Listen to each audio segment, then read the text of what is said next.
Hi. So there are three main sources for the Old Testament. There's the Masoretic text, the Septuagint, and the Dead Sea Scrolls.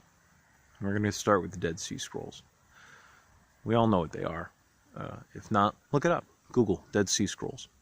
In about, I want to say it was 1948, maybe a little bit earlier, they found scrolls in caves near the Dead Sea, around the Dead Sea.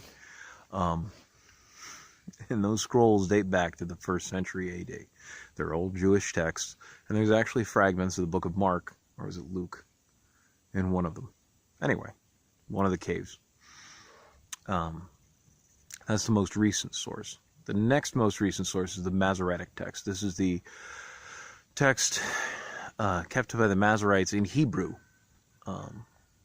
That was the one preserved by the Jews for their own use. And then there's the Septuagint, which is a translation done in Alexandria, Egypt. I want to say around 500 BC. We don't have the autographs, the originals anymore, but it was a translation from the Hebrew into the Greek. It's the Septuagint is the Old Testament that all the apostles could read, that was used for the 1st century church, and until the Protestant Reformation was the Old Testament for the church. At the Protestant Reformation, when they wanted to do translations and really started taking the Bible to be the very Word of God and challenge the Catholic Church on that, they wanted their own texts. And so instead of using the Septuagint, they went and found the Masoretic text. Most Protestant Bibles favor the Masoretic text in their translation. But they will put in the margins and then footnotes the Septuagint for the Old Testament. So anyway, there are a few discrepancies between the Septuagint and the Masoretic, and we use the Dead Sea Scrolls to, now that we have them and that we've started translating them, we use the Dead Sea Scrolls to be the tiebreaker.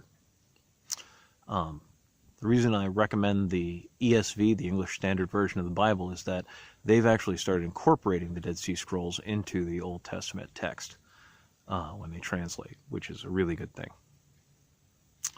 There's not that many discrepancies between the Masoretic text and the Septuagint. The ages found in the book of Genesis, the numbers there of how long people lived before they begot a son. That's one of the big ones. That's crazy discrepancy. In the Masoretic text, they say that the earth is 6,000 years old, and in the Septuagint, they say that it's 8,000 years old.